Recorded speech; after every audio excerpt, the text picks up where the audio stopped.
Karl Marx. Karl Marx के नाम से आज कौन नहीं परिचित होगा। सभी लोग कार्ल मार्क्स का नाम जानते हैं, उसके पंथ का नाम जानते हैं, उस पे हजारों पन्ने लिखे गए, उसके नाम पे पॉलिटिकल पार्टीज के नाम बने और कुछ ऐसे देश भी हैं जिनके नाम पर उसकी विचारधारा परिलक्षित होती है कि हाँ, इस उसकी विचारधारा से चलने वाला ये देश है। तो दुनिया भर में इतना प्रभाव डालने वाला ऐसा कार्ल मार्क्स 1818 में प्रशा, जो कि इस समय जर्मनी का हिस्सा है, वहां इसकी पैदाइश हुई थी। कार्ल मार्क्स ने बहुत कुछ लिखा पढ़ा, लेकिन जितना उसने लिखा उससे सैकड़ों गुना ज्यादा लिखा गया ये बताने के लिए कि मार्क्स क्या कहता है, मार्क्स क्या सोचता है, या मार्क्स क्यों गलत है या क्यों मार्क्स सही है। तो ये उसका इन्फ्लुएंस है, 200 साल करीब उसका भयंकर इन्फ्लुएंस रहा। लेकिन जो उसकी सोच थी, जो उसकी विचारधारा थी, वो कहीं ना कहीं एक ऑफिशियल तरीके से खत्म होती सी दिखती है। उसकी जो विचारधारा थी वो चाहे भले जिंदा हो, लेकिन आज मार्क्स का नाम लेवा जल्दी नहीं मिलता है। खैर, ये तो बात की बात है। अब मार्क्स क्या कहता था, मार्क्स की जो टोटल आप जो सारी थ्योरी है वो दो बेसिक बातों में आधारित हैं। पहली चीज वो ये कहता है कि दुनिया का इतिहास संघर्ष का इतिहास है, कॉन्फ्लिक्ट का इतिहास है, और दो वर्ग हैं, एक के पास है सब कुछ और एक के पास नहीं है।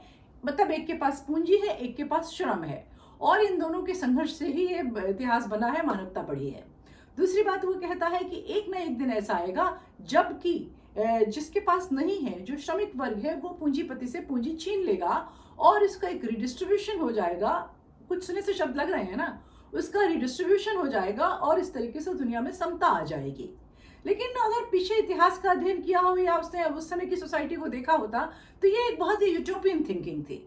इस पे काफी बहस होती रहती थी, काफी बातें होती रहती थी उस समय भी, और आज भी होती हैं। लेकिन मार्क्स क्या था और क्या सोचता था, उसको समझना है, उसको जानना है, तो संक्षेप में उसकी कहानी तो सुननी पड़ेगी ना। उसकी कहानी मतलब वो कहाँ पैदा हुआ, किन परिस्थितियों में बड़ा हुआ, किन परिस्थितियों में उसकी मृत्यु हुई और कैसे वो रहा।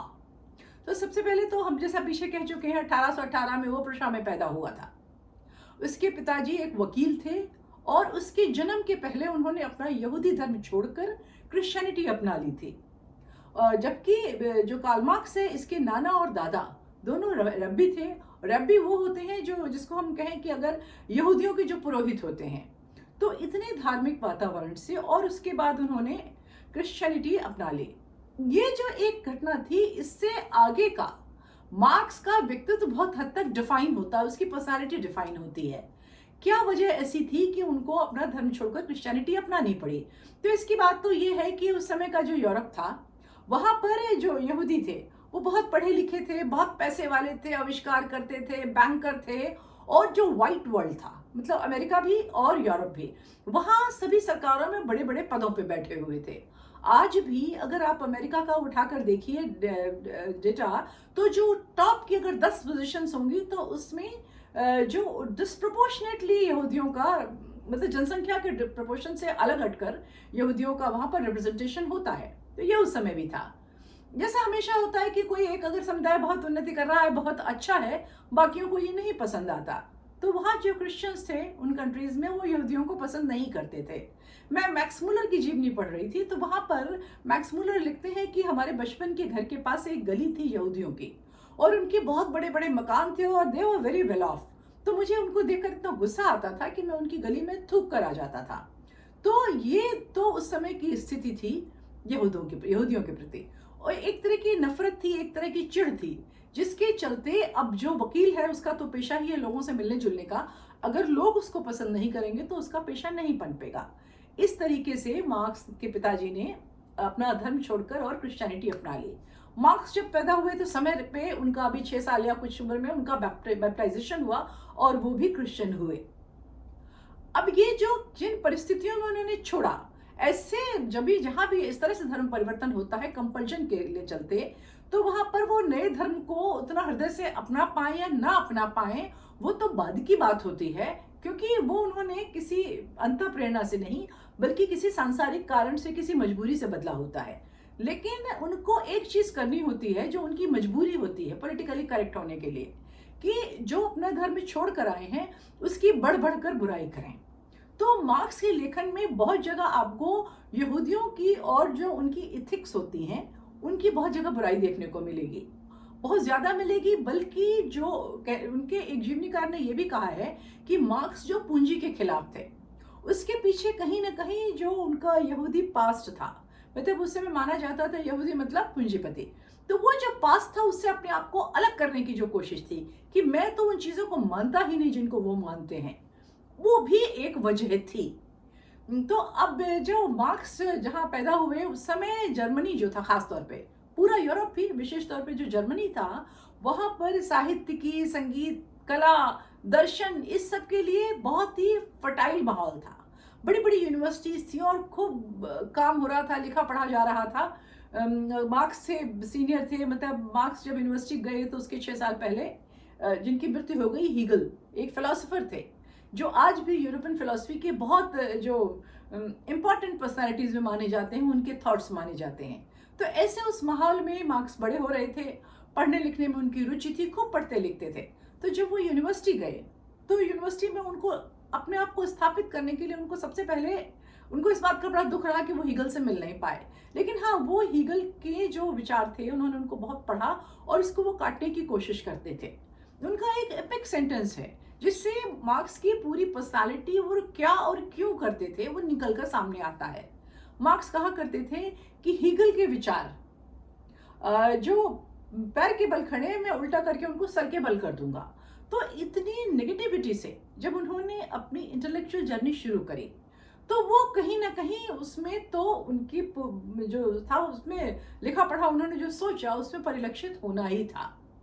खैर, मार्क्स एक एंटी स्टैब्लिशमेंट टाइप के व्यक्ति थे। वो उनका वो रुझान था, वजह जो भी थी उनका वो रुझान था।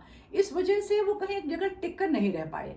एक बार वो जर्मनी से भगाए गए तो वो पेरिस चले गए। उनको लगा कि पेरिस का माहौल बेहतर है, वहाँ पर अभिव्यक्ति की आज़ादी ज़्यादा है। जब वो पेरिस गए तो वहाँ पर एक संगठन था, उसके संग काम करने लगे। वो संगठन बहुत ही ज़्यादा एंटी स्टैब्लिशमेंट था और जो सरकारें थी उस पर नज़र रखती थी। उस संगठन वालों ने इतना बढ़िया लिखते और बोलते थे कि इनको हाथों हाथ लिया। वहां पर उनसे कहा गया उस पार्टी का मैनिफेस्टो लिखो, और उन्होंने उस जो संगठन था उसका जो मैनिफेस्टो लिखा वो ही कम्युनिस्ट मैनिफेस्टो के नाम से दुनिया भर में जाना जाता है। और वो मतलब एक तरीके से हैंडबुक होती हुआ करती थी वामपंथियों की। अब का मुझे नहीं पता पिछले 5 साल 10 साल में क्या हुआ है। इसके अलावा उन्होंने एक कैपिटल नाम से किताब लिखी। वो जो किताब थी वो तो एक तरीके से वामपंथियों, कम्युनिस्टों के लिए जो पढ़ते लिखते हैं उनके लिए गीता और बाइबल की तरह समझिए उसको। उन्होंने उसमें अपना पूरा जो इंटेलेक्चुअल और जो कंसेप्चुअल जो था, जो जितना सार था वो सब उन्होंने उसमें निचोड़ दिया था। अब इसके बाद वापस पेरिस पेरिस से भगा दिए गए क्योंकि वो संगठन को बैन किया गया। तो ये जर्मनी फिर से आ गए, लेकिन जर्मनी में फिर इनसे प्रॉब्लम होने लगी। एक तो वो यहूदी थे, उनका इतना सारा वो जो इन्फ्लुएंस हो रहा था युवाओं में, और इसके अलावा मार्क्स स्टैब्लिशमेंट के खिलाफ जाते थे, तो उनको फिर वहां से भागना पड़ा। अब की बार उन्होंने सोचा मैं ब्रिटेन जाके रहूंगा, मैं इंग्लैंड में ही अपना जीवन बिताऊंगा। तो वो इंग्लैंड चले गए। अब इस पूरी भाग दौड़ के बीच में कहीं भी वो रुक कर कोई भी ऐसा काम नहीं कर पाए जिससे गृहस्थी चलाई जा सके। और गृहस्थी चलाने वाला काम तो नहीं किया, लेकिन अपने बचपन के मित्र से शादी करके और उनके 4-5 बच्चे जरूर हो गए। आप ठीक से काम नहीं करते हैं, केवल अगर लाइब्रेरी में जाके पढ़ते रहते हैं। पर बच्चे थे, बच्चों की हालत बड़ी खराब रही। उनके कम से कम 3 बच्चे भूखमरी और ठंड से इंग्लैंड में मर गए। जो तीसरा बच्चा था उसके तो इनके पास अंतिम संस्कार के उसका दफन के भी पैसे नहीं थे, जो दूसरे लोगों ने आकर किया। जो लोग मतलब ऐसा नहीं था इनके बहुत क्लोज थे, लेकिन पता चला तो लोगों ने उसमें सहायता करी। अच्छा, इस बीच में आप ये ना सोचें कि उन्होंने काम करने की कोशिश ही नहीं करी। उन्होंने सब जो एस्टेब्लिशमेंट के खिलाफ थे, एस्टेब्लिशमेंट में भी काम करने की कोशिश करी। अपने तौर तरीकों की वजह से, अपनी विचारधारा की वजह से बहुत ज़्यादा इनके लिए काम के एवेन्यू नहीं खुले थे और इनको घूमना फिरना लिखना पसंद था, जनता में जाना, भाषण देना। लेकिन इन्होंने नौकरी की कोशिश भी करी। एक बार ये रेलवे में क्लर्क की नौकरी के लिए गए, लेकिन इनकी हैंडराइटिंग इतनी खराब थी कि इनको वहां से कहा कि भाई आप यहाँ जाइए, आप हमारे यहाँ काम नहीं कर सकते हैं।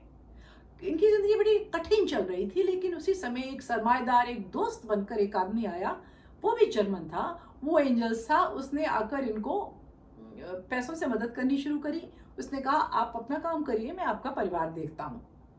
मोटा मोटा कुछ इस तरह का अरेंजमेंट था। अब आप ये जानना चाहेंगी कि वो जो इनका मित्र था, जो इनका साथी था, जो इनका सरमाएदार था, उसके पास पैसा कहाँ से आता था? तो उसके पास पैसा आता था, उसके पिताजी का जर्मनी में खानदानी बिजनेस था, कपड़ों का। अब आप देखिए कि जीवन भर जिस चीज के खिलाफ वो लड़ते हैं, पूंजीवाद, पूंजीपति व्यापारी, डेफिनेटली उसके यहाँ मजदूर होंगे जिनका मार्क्स की दृष्टि में शोषण होता ही होगा, और उस पर से खानदानी बिजनेसमैन जिनसे वो सख्त, मतलब जो खानदानी पैसे वाले वंश से जहां चला आ रहा है, उसको तो बहुत ही नापसंद करते थे। सब कुछ करते रहे, लिखते रहे, लेकिन उसकी गोद में बैठकर उसके पैसों से अपना जीवन और अपना परिवार चलाते रहे। ये जो दो मुहापन है, जो ये बेईमानी अपने विचारों के साथ है, ये बिल्कुल बर्थमार्क की तरह कम्युनिस्ट विचारधारा के संग चिपक गई। आप हमारे देश में भी देखते होंगे कि वेल्थ की रिडिस्ट्रीब्यूशन की बात करते हुए, बड़ी बड़ी कम्युनिस्ट बातें करते हुए नेता जाते हैं, अपनी एसयूवी में बैठते हैं, बढ़िया बंगले में जाके सरकारी टिक जाते हैं। तो उसी तरह से उन्होंने जो शुरुआत करी और जो एक मार्क लगा दिया, वो मार्क आज भी यहाँ चलता चला आ रहा है। तो मार्क्स जो थे वो एंजल्स के संग अपना उन्होंने जीवन बिताया, खूब लिखा पढ़ा, काम किया, और उसके बाद फिर 60 साल के होने के कुछ 2-3 साल बाद ही उनकी पत्नी की मृत्यु हो गई, उनकी बेटी की मृत्यु हो गई बड़ी, जिसके सदमे से वो भी ज्यादा नहीं जी सके और वो भगवान के प्यारे हो गए, या उनकी मृत्यु हो गई। वो भगवान को नहीं मानते थे। अभी जो कम्युनिस्ट उनकी विचारधारा थी, वो लगातार अपनी रूप बदलती रही। कम्युनिज्म हुआ, लेफ्ट, फिर वो उसका यूरोप में ही उस ढंग की सोच को लेफ्टिस्ट सोच नाम दे दिया गया, फिर अल्ट्रा लेफ्टिस्ट हुआ, माओवादी हुए, मतलब ये उसी के एक एक करके शूट्स ऑफ शूट्स निकलते चले गए। वैसे तो ऑफिशियली अब भले ही किसी देश में हो, लेकिन जो मार्क्सवादी जो है, समाजवाद जिसको वो कहते हैं, जिसको वो बराबरी का वो कहते हैं, शायद अब इस समय दुनिया के कोई देश उस हिसाब से नहीं चल रहे हैं। चीन और रूस कईयों एक नरसंहार करने के बाद, स्टालिन के अंडर में हुआ हो, या कल्चरल जो चीन की जो हुई थी सांस्कृतिक क्रांति हुई थी, उसमें हजारों लाखों लोगों की मौत हुई, और अंत में इन देशों के शासकों को पता चल गया कि ये जो सिस्टम है ये चलने वाला नहीं है, इससे देश नहीं चलाया जा सकता। और मैं मार्क्स की सफलता अगर देखें तो ये है कि आज भी वो विचारधारा भले ही एक गिरगिट की तरह रंग बदलते हुए आती रहे, लेकिन वो मरी नहीं, जिंदा है। लेकिन आज जो यहाँ देशों में माना जाता था सबसे ज्यादा, जहां देशों में माना जाता था इनका सबसे ज्यादा बोलबाला था, इनके नाम पे सरकारें चली थी, आज वहां भी आप आश्चर्य मानेंगे कि रूस और चाइना बिलियनर्स के मामले में बहुत जल्दी ही पूंजीवादी अमेरिका को भी पछाड़ने वाले हैं। तो ये मार्क्स का जीवन था, और जो उसका जीवन था वो उसकी विचारधारा में आज तक दिखाई दे रहा है। आज थी कहानी मार्क्स की, अगली बार किसी और की होगी। तब तक के लिए नमस्कार।